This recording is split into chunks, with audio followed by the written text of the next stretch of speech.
Read the last paragraph, call Leo our son, and don't mention the affair until the burial is over.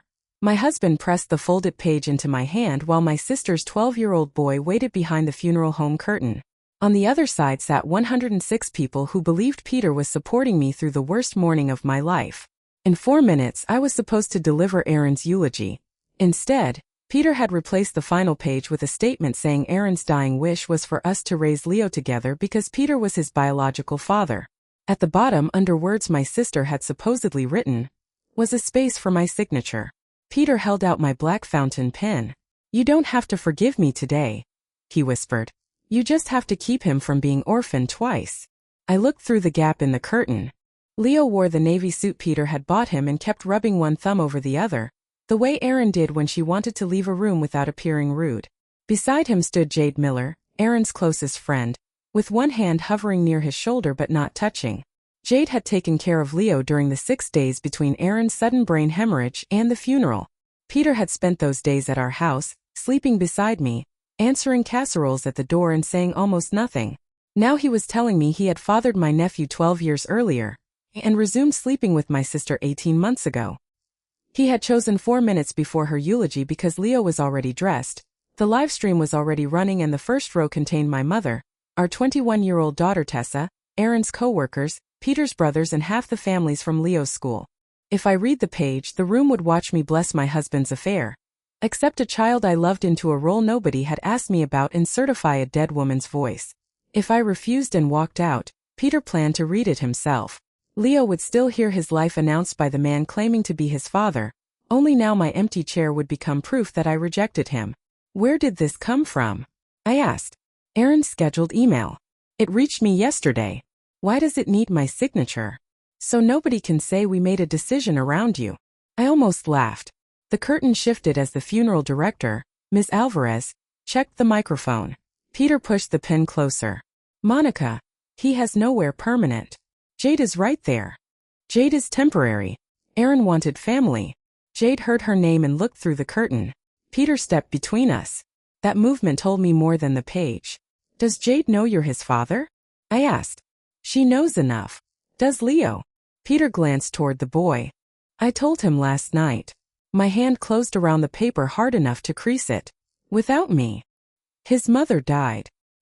He deserved one true thing." From the hall, the opening piano track ended. Ms. Alvarez gave me the signal. I could not investigate, call a lawyer or demand a test while my sister's coffin waited beneath white lilies. I had one choice that did not let Peter use either my compliance or my absence. I walked to the lectern carrying both versions of the eulogy. Peter followed and sat beside Tessa as if the mourning were still arranged. I spoke about Erin teaching herself to cut Leo's hair during the pandemic and leaving one side higher for 6 months. People laughed softly. I spoke about the red thermos she carried to every soccer game and the way she could make my mother furious by saying technically before any sentence. Then I reached the page Peter had inserted. Leo sat between Jade and my mother. Peter leaned forward. I placed the false page face down. "The final paragraph in my hand was given to me 4 minutes ago," I said. The room changed temperature. "It claims to be Erin's last wish. I cannot verify that, and I will not sign or read it as her words." Peter stood. "Monica, don't make Leo wait." His voice carried without a microphone. Heads turned toward the boy. I saw Leo shrink. "Sit down," Tessa told her father. Peter stayed standing. "He deserves to know he has a home," Jade said. "He has one for tonight. Stop talking about him like furniture." Peter pointed at the page. "Erin named me as his father." A murmur crossed the room. Leo looked at me, not Peter. "A claim about Leo will not be settled from this lectern," I said. "Not by surprise, not by applause and not by my signature." Peter came into the aisle. "Then tell them you won't take him." That was the trap spoken cleanly. He did not ask me to protect Leo. He asked me to perform rejection so his public rescue would become inevitable. My mother began to rise, but Tessa held her arm. Jade moved her chair closer to Leo. I said, "I am his aunt. I love him. I am not going to assign him a father, a mother or a home during his mother's funeral." Peter reached the front step. Ms. Alvarez quietly switched off the lectern microphone, but the live stream camera was still pointed at us. "Erin trusted me," he said. "More than she trusted Jade. More than she trusted you." My first wrong move came before I could stop it. I lifted the page and said, "Then why did she leave her son with Jade while she was in the hospital?" Peter's face sharpened. Leo flinched as if I had pulled him into the argument myself. I had used his mother's last 6 days as a weapon, exactly while accusing Peter of using him. Jade stood. "Enough. Both of you." She took Leo toward the side door. Peter reached for him. Leo pulled away and said, "Mom said I go with Jade." Every witness heard it. Peter froze. Tessa stepped into the aisle between them. Alvarez stopped the live stream. I looked down at the false paragraph and realized the funeral had already been changed. The question was no longer whether I would expose Peter. It was whether any adult in that room would allow Leo's own sentence to survive ours. The service continued because Leo asked it to. Ms. Alvarez gave the livestream viewers a still image of Erin's favorite lake, and removed Peter and me from the speaking order. Jade read the poem Leo had chosen. My mother spoke for 3 minutes and did not mention fathers, homes or last wishes. Peter remained in the second row with his hands clasped between his knees. I sat across the aisle, close enough to see Tessa refuse his whispered attempts to explain. At the cemetery, Leo stood with Jade. He let me hug him but turned his face from Peter. I deserved part of that distance. Afterward, instead of the family luncheon Peter had arranged at our house, Jade took Leo to her apartment with the overnight bag Erin had packed before losing consciousness. My mother came home with me. Peter arrived 20 minutes later carrying the white funeral folder, and the expression he used when a customer disputed a landscaping invoice. Aggrieved patience. "You let a family friend take my son. You announced your son at his mother's funeral. Because Jade was about to disappear with him. To the apartment where he's lived 3 nights a week for 2 years?" Peter stopped. I had known Jade helped with school pickups and Erin's hospital shifts. I had not known Leo had his own room there.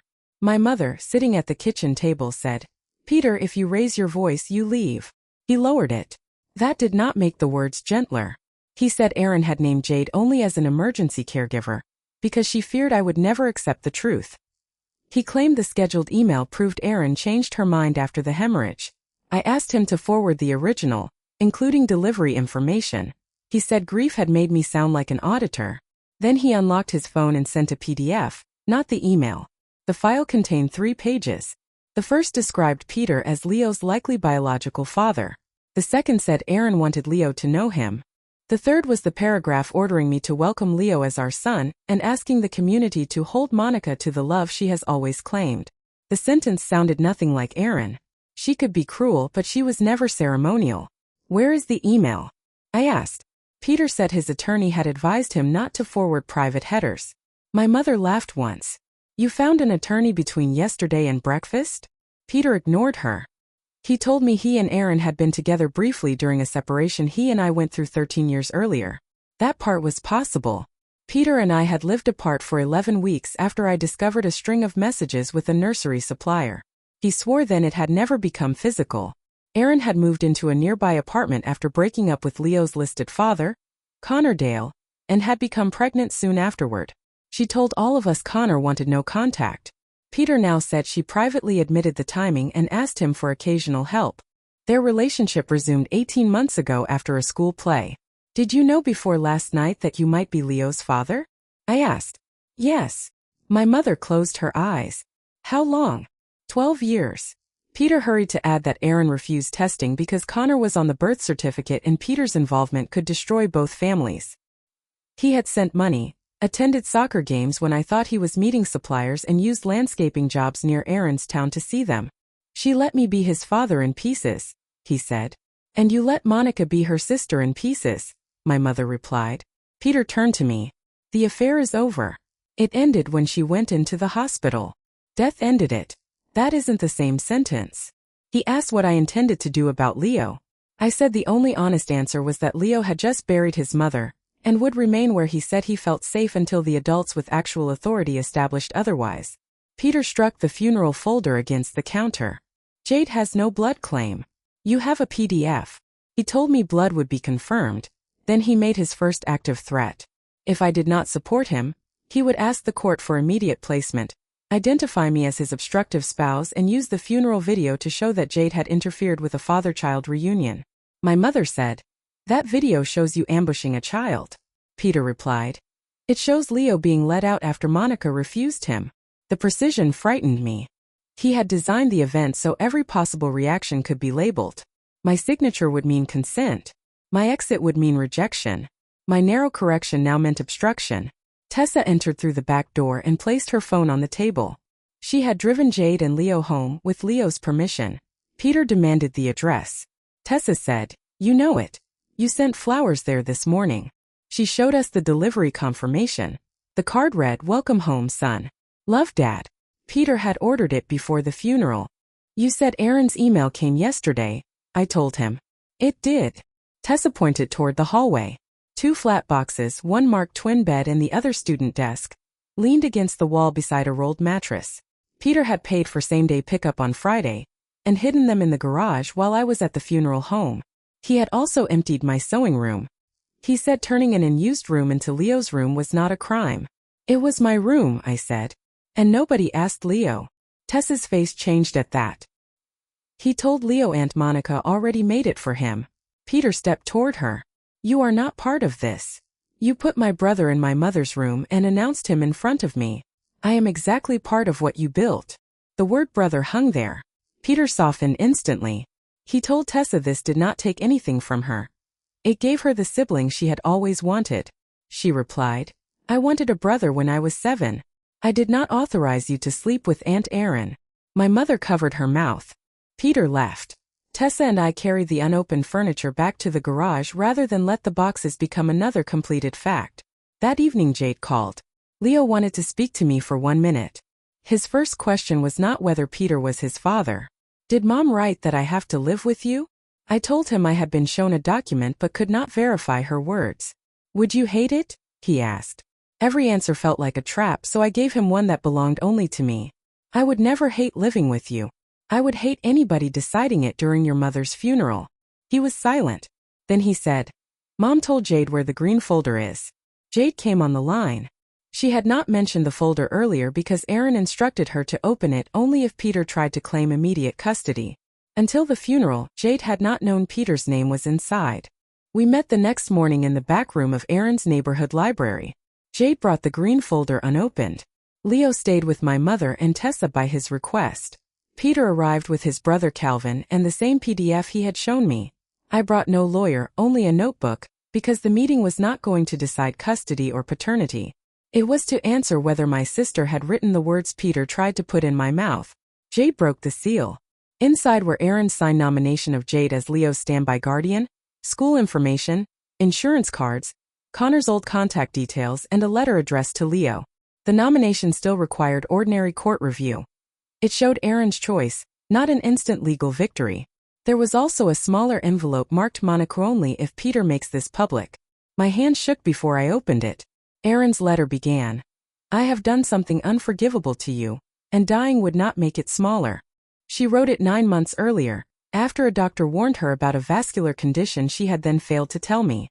She admitted the affair during my separation and the resumed relationship. She said Peter was probably Leo's biological father, although only proper testing could answer it. She had resisted testing not to protect Leo from confusion but to keep control over which household could claim him. That was Erin at her most honest and worst. She named her cowardice without decorating it. Then came the sentence that ruined my clean version of the story. I had planned to prove Peter fabricated everything, remove him from our house and let Jade protect Leo from the man who used a funeral as leverage. Erin wrote that Peter had asked for years to be acknowledged, and that she had repeatedly promised him a future father role while accepting his money and private help. She had let Leo believe Connor alone abandoned him, even after Connor wrote twice requesting contact. Peter had been deceived too, not about my marriage, not about the affair, but about the future Erin kept selling him. The letter said Peter deserved the truth of paternity. It also said he should not receive immediate custody or use biology to override Leo. Erin had chosen Jade because Jade knew Leo's routines, school and grief counselor, and because Jade had never made his affection pay a debt. "She did want me identified," Peter said. His relief was almost triumphant. Jade pointed to the next line. "Not like this. Erin explicitly asked me not to become Leo's mother out of guilt, and not to let Peter turn our marriage into proof of a ready-made home." She wrote, "Monica loves Leo as an aunt. Do not punish either of them by changing that word before they choose it." My throat closed. Peter reached for the letter. Pulled it back. He said I was hiding the part that supported him. I'm reading all of it. Then read it at the burial lunch. Everyone is still in town. There it was again, the need for witnesses, not merely truth. Calvin, who had said nothing, asked Peter why the room mattered so much. Peter answered that a father should be able to bring his son home. Calvin said, "Your home or Monica's?" Peter looked at me. The house was jointly owned, but the sewing room had been mine since Tessa left for college. Peter's plan required my labor, my house and my public role to make him look like a stable parent. If I refused, he could call me the woman rejecting an orphan. If I accepted, he gained the household picture Erin had never promised. Calvin pushed the PDF beside Erin's real letter. The first 2 pages were nearly identical, with minor punctuation changes. The third page, the one assigning Leo to us and commanding my signature, had no matching original. Peter admitted he wrote it himself. I completed what she was too afraid to say. Jade stood so abruptly her chair scraped the floor. You wrote a dead woman's last wish. I wrote the outcome she kept promising. You wrote Monica's consent. Peter pointed at me. She has loved that boy since birth. Love is not blank authority, I said. He replied, easy for you. You got 24 years and a daughter. I got sidelines and envelopes. The bitterness was real. So was the entitlement built on it. My first strategy, prove Peter lied and exclude him, was no longer morally possible. Erin's own words said he might be Leo's father, and had been kept in a humiliating half-role. My second temptation, read Erin's letter publicly, and let it crush him, would make Leo's paternity, and his mother's betrayal funeral entertainment. I closed the folder. The people at the funeral need one correction, I said. The paragraph I refused was not Erin's. Peter wrote it. Nothing else belongs to them. Peter said he would make his own announcement. Calvin asked, using whose child? Peter's face reddened. He accused us of circling around the only man willing to take responsibility. Jade interrupted. Leo asked me last night if he has to call you dad to keep living near his school. Peter went quiet. He had told Leo that courts valued cooperation, and that refusing a father could make judges choose stricter arrangements. He defended it as preparation. I lost control. I shoved the false PDF across the table hard enough to knock over his coffee. You threatened a grieving child with removal before you even had a test. The coffee spread toward Erin's letter. Jade lifted the pages in time. Peter said, I told him reality. No. You made fear perform your answer. The phrase stopped me because it described what Peter had done to all of us at the funeral, but it also described Erin's 12 years of delay. We agreed to nothing about placement. The existing care arrangement would continue while the standby nomination, paternity and legal parent record received proper review. Peter would have contact only through an interim plan centered on Leo's safety and wishes, not because 4 adults had made law at a library table. Calvin told him he would not help remove Leo that day. That imperfect defection mattered. Peter had brought his brother as support and left without the united family image he expected. Before he went, he looked at me and asked whether our marriage meant anything beside this mistake. An affair with my sister is not one mistake. I mean the funeral. The funeral is when you tried to make 100 people enforce it. He left the PDF behind. I did not tear it up. I wrote one sentence across the 3rd page. Not written by Erin. Then I placed it in the green folder beside her real letter, because Leo would one day deserve both the truth she finally wrote and the lie Peter tried to finish for her. Peter did what he had threatened, but not in the way I expected. 2 days later he posted a video from his landscaping office. He said grief had forced private facts into public view, and that he would establish his relationship to Leo through the proper process. He did not name the affair. He said I had declined to provide a home for a child I had loved since birth, and he thanked the funeral guests who had witnessed his attempt to step forward. By noon my phone held messages calling me heartless and messages asking for the real letter. The funeral clip had not disappeared when Ms. Alvarez stopped the live stream. Guests had recorded it. One angle showed Peter advancing toward the lectern while I refused the page. Another showed Leo leaving with Jade. Edited together, they made exactly the story Peter wanted. Tessa wanted to publish the green folder letter. Jade wanted to issue no statement at all. My mother wanted to drive to Peter's office and use language unsuitable for a widow of 78. Leo wanted to go to school without seeing his face attached to another adult's explanation. His choice decided the scale. We sent one written correction to the funeral attendees and the people Peter had tagged. The paragraph presented as Erin's last wish was written by Peter. Erin named no permanent household at the funeral. Leo's privacy would be protected. I signed only as Monica Hale, Erin's sister and Leo's aunt. Jade signed only as the temporary caregiver Erin selected. We did not publish paternity claims, Erin's confession or the letter. Some witnesses believed us. Some said grief excused Peter. Some believed a biological father should receive immediate control. There was no applause and no clean jury. But the false paragraph could no longer travel as my silence. Peter removed his video after Calvin commented publicly. I saw both documents. Erin did not write the final page. It was not loyalty to me. Calvin was protecting himself from being made a witness for a lie. That was enough. Proper testing later confirmed Peter was Leo's biological father. The result did not turn the funeral ambush into courage, and it did not erase 12 years of concealed paternity. It gave Leo one fact. With professional support and ordinary family court oversight, contact began slowly in Jade's presence, then moved to short outings Leo helped choose. Peter learned that the word father could open a responsibility without closing every other door. He did not receive immediate placement. Jade did not become a permanent parent by moral victory alone. Connor, whose name remained on the original record, was located and received his own opportunity to respond rather than being declared villain or erased by our story. The adults had created a knot no single test could cut. My marriage ended.